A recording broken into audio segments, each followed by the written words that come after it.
আমি ডাকছি যে তোমাদের কিছু বলার থাকে আমার কাছে বলো। আমাকে দেখেও বড় বড় করে ইট নিক্ষেপ করা হলো।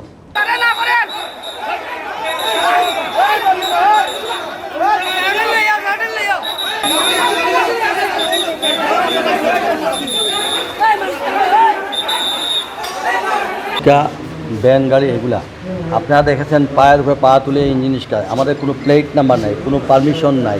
এই রিক্সাগুলা কোত্থেকে আসছে তার কোনো নিশ্চয়তা নাই, এবং কি মালিককে তাও কোনো সন্ধান নাই। এবং তারা একের পর এক মানে দুর্ঘটনাগুলো ঘটতেছে।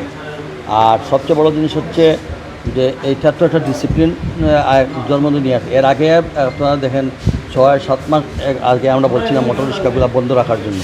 ওনারা এগ্রিমেন্ট করে গেছিলেন যে তারা শোকে যা আছে এগুলো ছেড়ে দেবেন, ওনারা এখানে চালাবেন না। এখন দেখা যায় পুরো মার্কেটটা এখনও খোলা রয়েছে।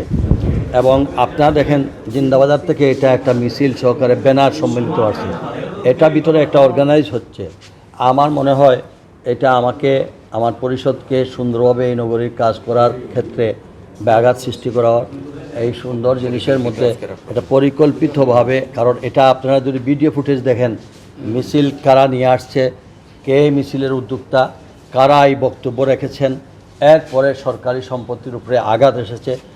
আমি তদুপরিও আমি যখন জড়ো হয়েছে আমি নিজে গিয়েছিলাম যে যদি তাদের কোনো বক্তব্য থাকে। এই যে আমার এই বাড়িটাও ছিল আমার সাথে, তোমার নামটা কি? শামীম। সেই ইন্টারভিউ নিয়ে আমি মনে করলাম যে আমি ডাকছি যে তোমাদের কিছু বলার থাকে আমার কাছে বলো। আমাকে দেখেও বড় বড় করে ইট নিক্ষেপ করা হলো। তাতেই বোঝা গেল তারা সমাধানের জন্য বা আলোচনার জন্য নয়, তারা এটা আঘাত করবে, হামলা করবে, এবং এই করে আমাকে এবং আমার পরিষদের সকল যোদ্ধাদেরকে, অফিসারদেরকে কাজ করা, কাউন্সিলরদেরকে কাজ করা থেকে বিরত রাখতে পারবে না।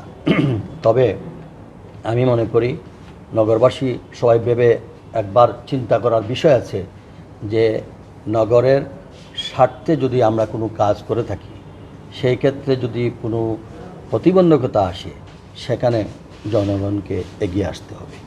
আমি ধন্যবাদ জানাই পুলিশ প্রশাসনকে। তারা সঙ্গে সঙ্গে যদি আমার গেটটা বন্ধ না রাখতো এসে, তাহলে হয়তো আরও বড় দুর্ঘটনা ঘটতে পারত।